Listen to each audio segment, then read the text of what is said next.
A new study in Los Angeles shows the vast majority of apartment residents have done nothing to cut their water use. The LA Times reports that number is actually 86%. As part of our ongoing series of reports on water woes, KCOY 12's Dave Alley has been checking out this very issue here on the Central Coast. He's been looking into how renters can save water just like owners. And tonight, he reports on the conservation methods for those who don't even know how much water they use.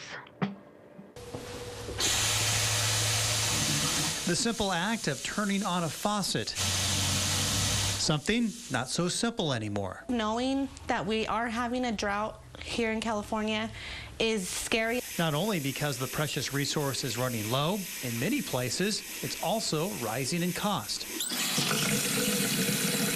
But not for everyone. My water is included in my rent. I just pay electricity and sewer and garbage.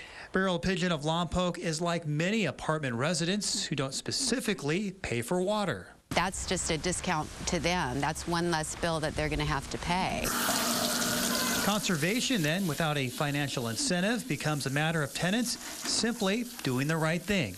It doesn't hurt to just lower a little bit of water, and I think that, people in apartments should really, look into that and, not think of just themselves.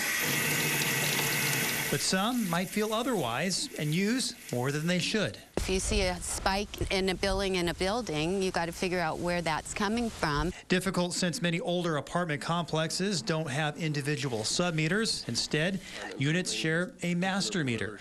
It's impossible to see how much water is being used by each individual apartment without installing some sort of measuring device in that apartment. A virtual impossibility for most owners since it would be cost prohibitive to retrofit meters. To help promote conservation, an alternative for sub-metered apartments is to implement a ratio utility billing system known as RUBS. Ownership can choose to pay for a certain percentage of the water for each building, but then a larger percentage of the water that goes into each building could be prorated out to the apartments in that building, and there are different formulas to use. Most common being square footage or number of occupants. There is a more mindful use of the water by the actual resident, because while it may not be the exact measurement of what they are using, it is a good approximation. One way some apartments are saving water is through retrofitting, replacing faucets and shower heads with low-flow aerators. As you can see, the flow of the water is not as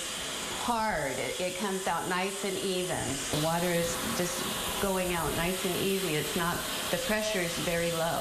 Conservation methods also include installing water-efficient appliances, reducing landscaping and irrigation, and through education. Especially when they move in, we give them all sorts of information in regards to saving water. Sierra Castillo of Santa Maria and her family are helping out. We're working, harder to figure out how you can still live with having, less water. They're being creative and proactive. We leave some of the dishwater left in here so that we could clean around the sink. Through simple ways just like this, apartment residents are saving significant amounts of water, and there's no price you can put on that. Dave Alley, KCOY 12, Central Coast News.